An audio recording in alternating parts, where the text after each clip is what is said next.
we must pay homage to him.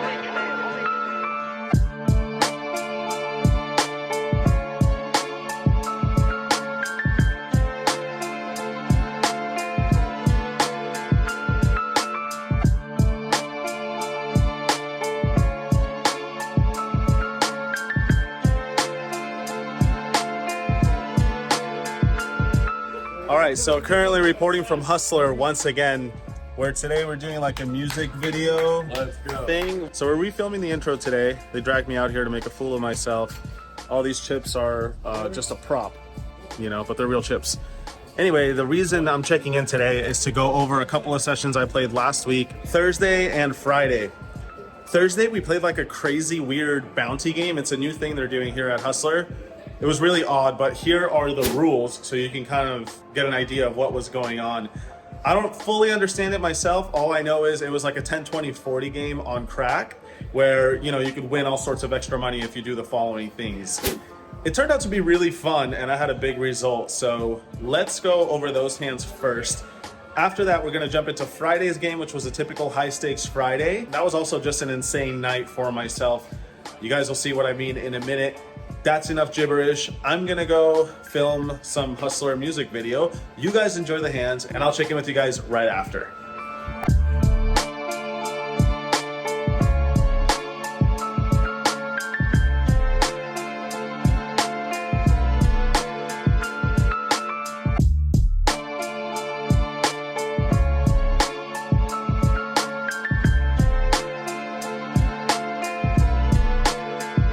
All right, here we are once again, but today we're playing a slightly smaller game, 10, 20, 40, not something I say too often, but still a healthy-sized game, and especially so with all these weird rules in play for this new bounty game. So here we go. We're going to start things off with an unorthodox hand. In this one, JT opens to 120, and I look down at 8-4 offsuit. Next to act, not really the best hand ever, but if we win with jack high or worse, we get a bounty, and LOL, why not? So I make it 420 to go. Dylan cold calls in the small blind with 10-8 offsuit. Shout out to him. That's a pretty good play. Back around to JT, he also makes the call, so we go three ways to a flop of ace-3 deuce. Mixed feelings about this one. You know, I re-raced pre-flop so I can have some strong stuff, but if either of these guys has an ace, probably just burning money. So I decided to check back. Would also do this with top pair sometimes, so definitely not giving up on the hand just yet. Turn card's the 10 of clubs. Dylan checks again, and now JT comes out and bets. Now, if I had something good on the flop, like top pair, I would just call here. If I had any sort of draw, I would probably call too. So I make the call with 8 high, but evil intentions on the river. And now Dylan makes the call as well, non-believing with his second pair. River is the king of hearts. Dylan checks, and now JT puts in another bet, this time $1,600. And I'm looking at this situation thinking to myself, if he's value betting, most likely he's just got top pair, which means a raise might get him off that. And if he's bluffing, a raise might get him off that as well, which, you know, we probably need him to fold any bluffs because I've got 8 high. So I decided to go for it. I raise all in for his remaining 9,000. Dylan gets out of the way. Back around to JT, and this is the downside of betting just one pair.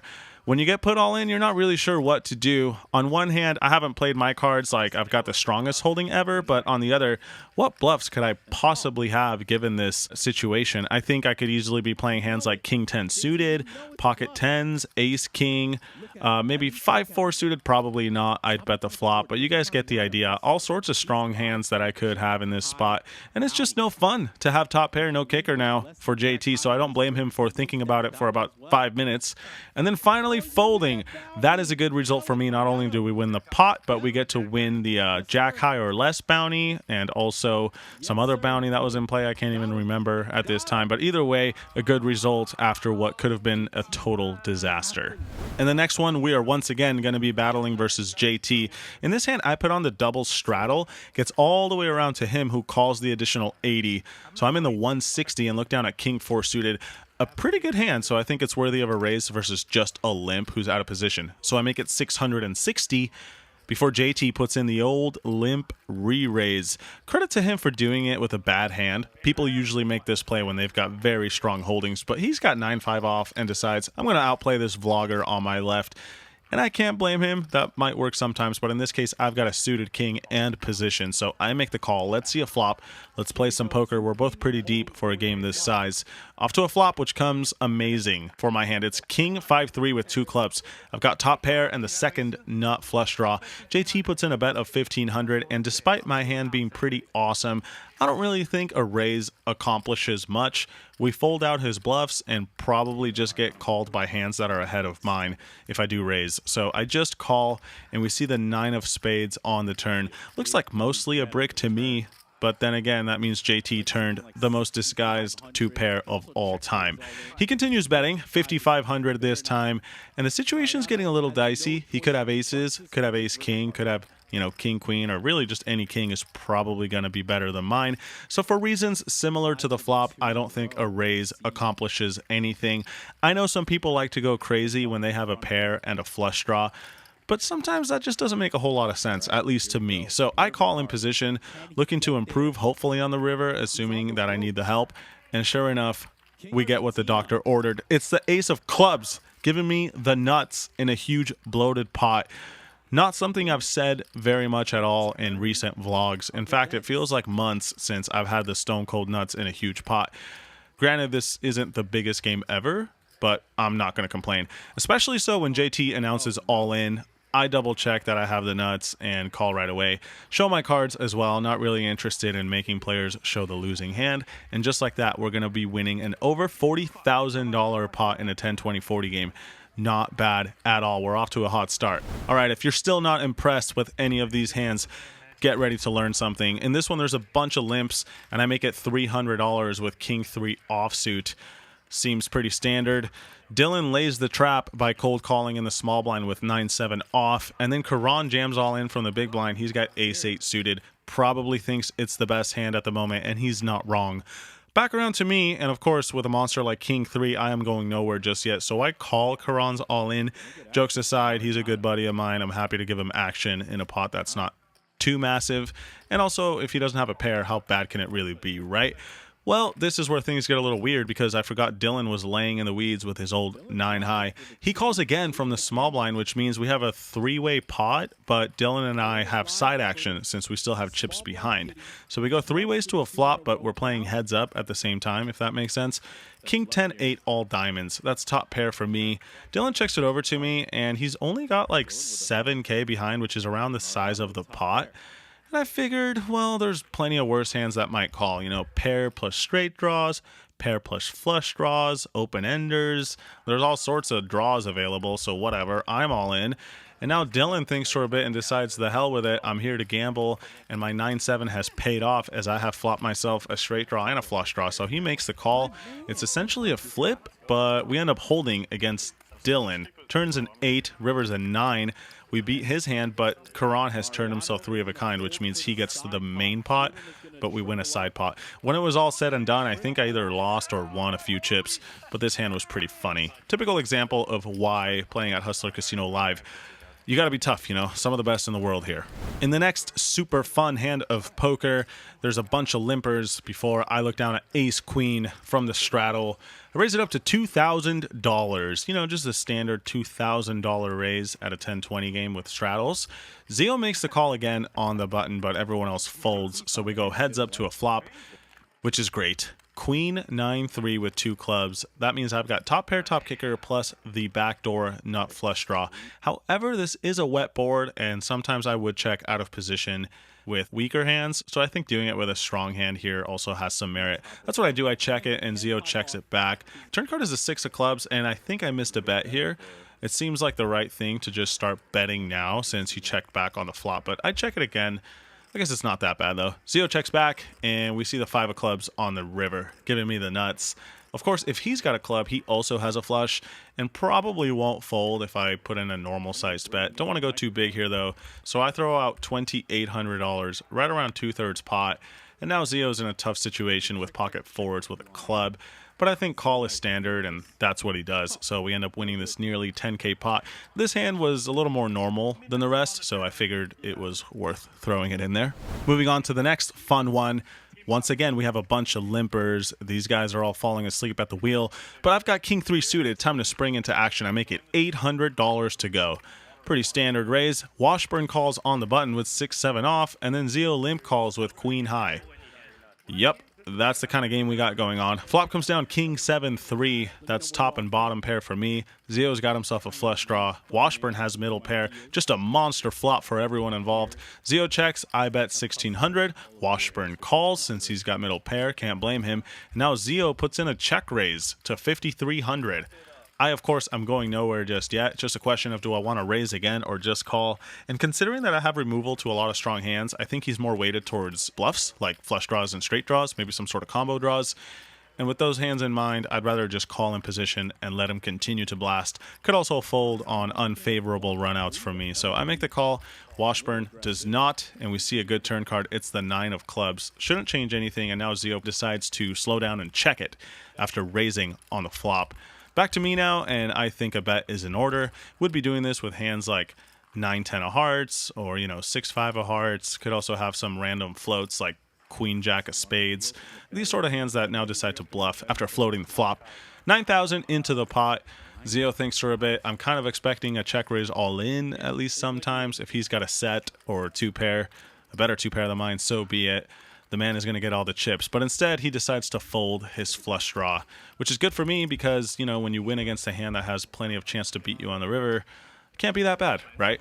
We take down this pot, and that, ladies and gentlemen, brings us to the grand finale of this particular session, but not the vlog because we're still going to go over the high stakes Friday from the following day. But check this out.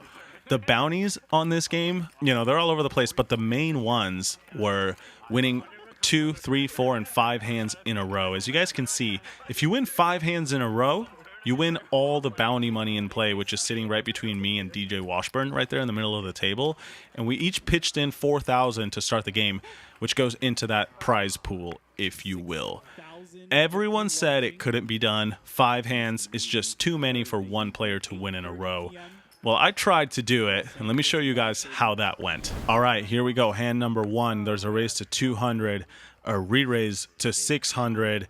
JT cold calls the 600, and I look down at King Jack suited in the small blind. Playable hand. Zio and I are pretty deep. He could be re-raising wide. All these reasons, I think, are enough for a timely re-raise. So that's what I do. I make it 3,600 to go. And what do you know? Everyone folds. That's hand number 1. Moving on to hand number 2. In this one, there's a few limps before I've got king 3 offsuit. I make it 300. 3 people call, and we go to a flop of queen 8-3. That's bottom pair for me, so I put in another bet on the flop, and they all fold. Not bad at all. That's 2 hands in a row. Moving on to the third one. This one, I've got 10-6 offsuit. Raise it up to $1,000. I'm trying to collect that 3 hands in a row bounty, and it looks like no one's got something playable because it folds all the way to Karan in the big blind. He's got ace high, but it's a pretty bad ace high, so he folds. That's 3 in a row for me. Let's see if we can make 4 happen. I've got king 5 offsuit in the next one. Again, a bunch of limpers. I raise it up to $3,000.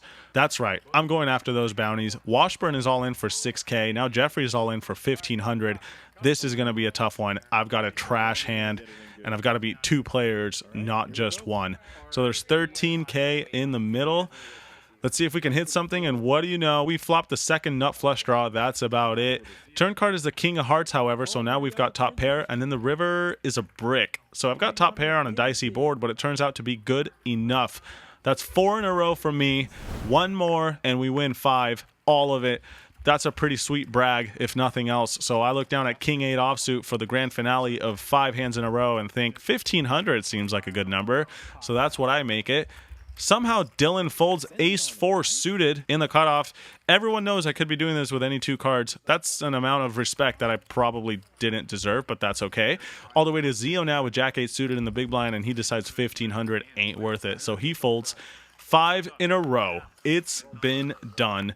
And with that, I collect all the bounty money that was left in the middle for this night of play. Only like 30 minutes left on the stream, so we decided not to re-up the bounty money. But hey, I'm not done.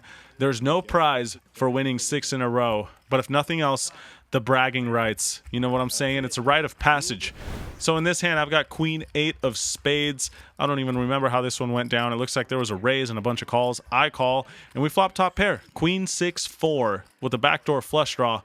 Dylan puts in a c-bet. He's got 7 deuce offsuit. Bless his soul. Nate calls with a gutter and a backdoor flush draw. And in this case, I feel like I've got the best hand.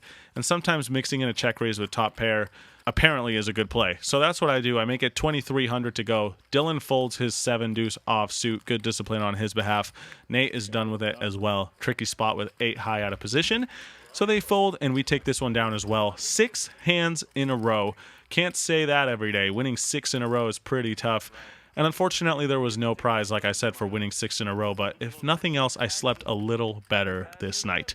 But that was the last interesting moment of this particular stream. And with that, we move to High Stakes Friday. All right, y'all, here we go. We were back playing some high stakes. And of course, last session was a little more fun, if you will. High Stakes Friday, though, usually players are a little more serious. The stakes are bigger, so trying not to mess around as much. On that note, I've got Jack Deuce suited. I make it $400 to go in late position and get called by Crypto Drew in the small blind and Mike X in the big blind. But what do you know? We flop the dream. Jack 9 deuce with 2 clubs out there. A draw heavy board on which I've got top and bottom pair. Interestingly enough, Drew now leads out for $800. Not sure what's up with that. Mike X folds, and of course with 2 pair, I am going to raise right away. It's unlikely he's playing a hand better than mine in this fashion where he just calls pre-flop and then leads out on the flop. So very confident I've got the winner. 2,800 to go. But then the hand gets even weirder as Drew puts in another raise on this flop. $7,400. The old 3-bet on the flop, not something you see very often. And something you see even less is a 4-bet on the flop. But if ever there was a time to do it, I think this is it. If he has 2 pair or a set, why the hell would he just lead out on this flop? I think this is very indicative of either top pair, even a hand like ace jack, or the occasional queens that just flats pre-flop. I know it seems weird, but this hand is already weird. But anyway, I don't think like a set or 2 pair would play this way. So I'm confident I've got the best hand. But with that said, do I really want to get all the chips in with top and bottom pair on a dicey board like this? I think there's more value in just calling. We have position, and if he's got a bluff, which I think he likely does, we get some value from those hands as well by just calling. So that's what I do in position, but we get a bad turn card. It's the 10 of clubs. However, Crypto Drew now checks. So I think this means he's either got a hand like Queen 10, open-ender on the flop, maybe even 2 pair now like Jack 10.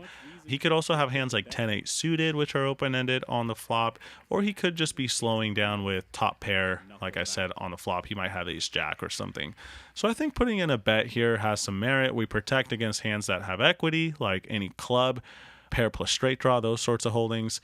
And of course, if we face a check raise or a lot of aggression, we could probably let this hand go. So I put in a bet of $8,600, right around half pot.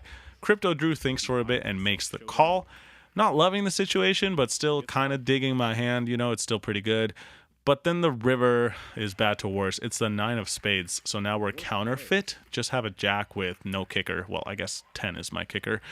But either way, Drew checks, and I am done with this one. I check it back and frustratingly see that he turned himself a flush.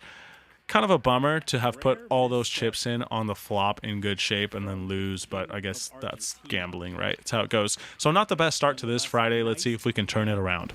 In this next one, Mike X opens to 300, and then Action Dan makes it 1,100 from the button. I look down at Queen 9 suited in the small blind, and with a hand like this versus a raise and a re-raise, I think almost always folding is the best play, and occasionally putting in a re-raise with it also has some advantage. This is one of those times, but I just want to go on record saying I would normally just fold this one, given the action ahead of me. This time, though, I make it 3,300, and Action Dan makes the call on the button. So we are going to go heads up to a good flop. It's Queen 7-7 with 1 club out there. So we've got a weak top pair, backdoor possibilities. Start with a small bet, just like I would with pretty much all my hands in this spot, 2,200. Action Dan makes the call. He's got an overcard and a backdoor flush draw, so that makes sense. but the turn is not great. It's the king of spades. I figured he could be floating with some kings, and he could also just have a stronger queen than me. Granted, he could also have like a slow played pair of aces or even trips on the flop. That said, this card is generally better for me than it is for him. So I think a small bet is in order. Checking also makes sense, but this time I bet small, 3,500. Dan makes the call with his top pair, and we see the king of clubs on the river. So we end up with essentially a bluff catcher. We've got technically two pair with no kicker. Happy to get to showdown, but once I check and Dan puts in a bet, I just let it go right away. It's so hard for him to have a bluff. Granted, it is hard to make a full house, which I think is what he's representing, but given how the hand played out, I honestly put him on like king high hearts on the turn, and then the river didn't really change that, so I fold right away. Luckily this time I do not get bluffed and we make a good fold, but still can't really seem to get much going. Let's see if ace 10 suited changes that for me. In this one, similar to last hand, there's a bunch of raising and then it gets to me in the small blind. The last person to raise was Action Dan, and I think he's a bit too wide pre-flop. Seems to play a lot of holdings aggressively, so with a hand like ace 10 suited versus this kind of opponent, a raise is in order. Once again though, folding completely reasonable, especially out of position with a hand like this, but this time I put in a raise. $10,000 to go. Welcome to Fridays at Hustler Casino Live. Just the old $20,000 pot before we even see a flop. Board comes out good this time though. It's ace 7-4 rainbow. Of course, given all the action that happened pre-flop, I'm not necessarily in love with my top pair because my kicker is not great. But hey, top pair is top pair, right? So I put in a bet of 10% the size of the pot. Since this is a 5-bet pot, I feel like that's an okay play here and there. So that's what I do, 2,200. Action Dan makes the call. He flopped himself an open-ender with a backdoor flush draw. So you got to like both hands here, right? And now his hand improves to a flush draw. Jack of diamonds on the turn. I decided to go into check call mode. Would also do this with like kings or queens. So I think protecting with some top pairs makes sense as well. I check it, and Action Dan, instead of putting in a bluff, decides to check it back. I probably would have bet his hand, but you know, different strokes for different folks, as they say. He checks it back, and then we see the 9 of spades on the river. Not really sure if there's much merit for me to bet now, so I check again. Happy to let him either bluff or value bet a worse hand. And of course, if he's got me beat, then we protect against, you know, playing a huge pot that way as well. So I check. Dan puts in $18,500, and of course, after playing top pair this way, I am going nowhere. I make the call, and I'm happy to see that we do have the best hand this time, and finally win a decent-sized pot. Maybe this was the turnaround point. We are stuck quite a bit, but 63K heading our way does not hurt whatsoever. All right, guys, join me in this brutal spot together. For this hand, we are going to be blurring out my opponent's cards because I feel like it's just more fun that way. So in this one, I raise up the action to 600. There was a $200 straddle on, and I've got pocket queens. Pretty damn good hand, especially when I haven't seen a premium in like 48 hours. Make it 600, and then Ling Ling re-raises on my left. She makes it 1,600 to go. That looks like good news to me. I'm thinking how much I'm going to make it when it comes back around, but then Steve out of nowhere puts in another raise from the big blind, $7,100. Now, you guys should probably know that Steve hasn't been too crazy on this night, so I'm immediately slightly concerned about these developments. But I've got pocket queens, and I want to see a flop at minimum, so I decide to just call, and then Ling Ling gets out of the way. If I'm being honest, I'm hoping for a queen on this flop, but of course we are still beating hands like ace king and such. So when the board comes out 5-3 deuce with a couple of diamonds, I'm somewhat happy because, you know, like I said, we're beating those two overcard type holdings, but we're not beating overcards that match each other, like an ace and an ace or a king and a king. So I'm not really sure what to think when Steve leads out for 7,500. But of course, I've got an overpair. Queens are still super strong. Can't do anything but call, so that's what I do. And we see the deuce of hearts on the turn. Shouldn't really change anything, but Steve now goes all in for $70,000. That's more than double the size of the pot. What the hell is going on? This is a brutal spot for pocket queens. We do have a diamond, which I think is a minor consideration because we have removal to hands that he might play this way, like say ace queen of diamonds or king queen of diamonds, you know, hands that get aggressive pre-flop. and just say the hell with it. I flopped a flush draw. I'm going all in. I mean, it's debatable how often he would do that with those hands, but, I do have the queen of diamonds, so something I am thinking about. Good to at least be mindful of these things, I believe. But either way, we're facing a giant all-in on the turn with pocket queens on a very good board for pocket queens. What the hell do we do in this spot? And I'm going to be honest, I don't know. I'm not sure what the right play is theoretically. All I know is I'm throwing up a little bit inside, and I hate this situation. It feels like the last 2 months have kind of gone like this, where I either don't have a good hand, or the times that I do, it's just not easy, Even if I do have the best hand, why is it got to be so difficult? I can't really bring myself to call 70,000 when we're very easily losing to pocket aces and pocket kings. But then again, am I really just going to fold queens? What if I'm getting bluffed? That would be brutal. I don't know. I think in the end, you just got to be willing to get bluffed sometimes. It's just going to happen. And in this spot, after thinking it over for a few minutes, I decide if he's bluffing, good for him. But I'm going to let this one go. Too worried about being up against aces or kings. So I fold. And luckily this time it was correct, as Steve had himself pocket aces. Now, to some of you, that might seem like a straightforward fold, but for me, that's tough, man. That's tough. I patted myself on the back after seeing that one. But that said, we did lose like 15K in that hand, which definitely sucks. We're stuck like 80K or something terrible like that at this point. But you know what they say, aces taketh and aces giveth. And that's what I've got in this next hand, pocket aces. Pocket queens didn't work out. Let's see if we can make it happen with pocket aces on our side this time. Similar to previous hands, there's a raise and then a re-raise from Action Dan. This time, I've got the goods. No queen 9 suited, no ace 10 suited. Pocket rockets, as they say. 11-5 to go. Back around to Dan, and he makes the call. So we've got 25K in the middle going to a flop, which looks great to me, as they often do when you have aces. King 8 for rainbow. He checks, I bet small, right around 1/5 pot, 5K. Action Dan makes the call, and we see the 7 of clubs on the turn. I've got 54K behind, which is kind of an awkward sizing compared to the size of the pot. So I'm going to try to bet the same percentage into the pot on both turn and river as an all-in. If that doesn't make any sense, just ignore me. I'm being nerdy. Dan checks, and this time I bet $18,000. Action Dan now thinks it over for a while. I think he's probably going to fold, maybe call sometimes, but he does neither. Instead, check raises all in. And if I'm being honest, I immediately just thought maybe we're losing this hand. You know how it goes. You've been losing a long time. Being on a downswing, you start to think the worst. But aces are aces, and if he's got a king, he might play it the same way. So I make the call. Not loving the situation, but I show him the aces, and he doesn't seem too happy. Asked to run it twice. I'm happy with either once or twice. Doesn't make much difference to me. We go twice and end up holding against his pocket 9s. Interesting all-in from Action Dan, but donations are always welcome, so thank you, sir. And with that, we move to the last interesting hand of this vlog, where I go from queens to aces to now having pocket kings. That's right, you guys got to watch me play trash hands this entire video, but here we are ending with 3 premiums. In this one, there's a $400 straddle on. Mike X opens the button to $1,400.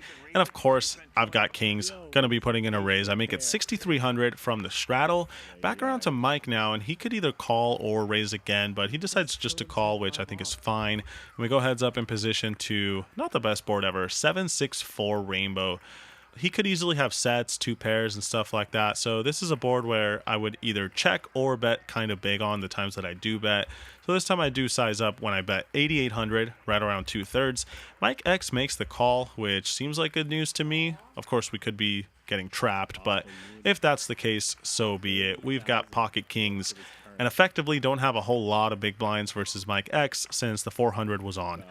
I check the turn, however. I think this is okay with some ace highs and pocket 10s. And of course, balancing that with kings and, strong stuff seems to make sense to me at least. So jack of spades, I check. Mike X now puts in a bet of $14,000.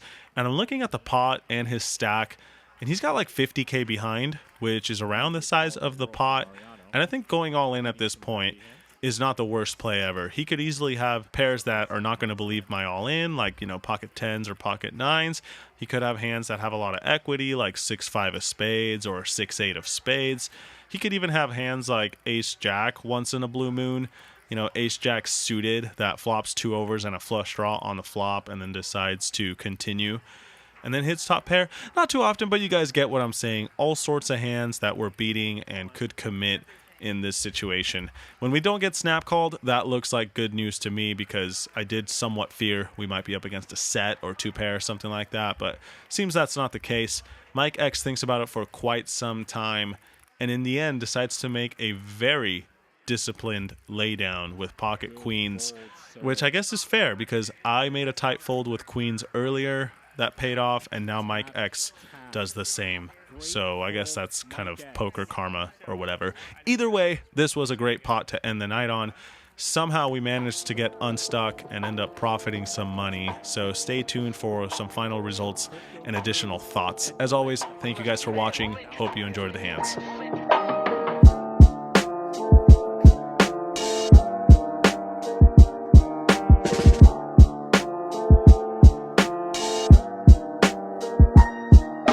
Right, so as you guys saw, I won twice. That's the most important takeaway. I won both times. On Thursday, I won like $35,000, which is awesome, considering it's a 10-20-40 game. On Friday, I was stuck like 80,000 at one point. I thought it was going to be another disaster on this downswing that just doesn't seem to end. But I ended up winning like $7,000, which is pretty damn sweet, considering how rough of a day it was. I mean, I know I've been playing really bad, giving too much action, you know, playing too wide, etc. The list goes on. But I've also just been running kind of bad. So it was nice to not run terrible for 2 days in a row.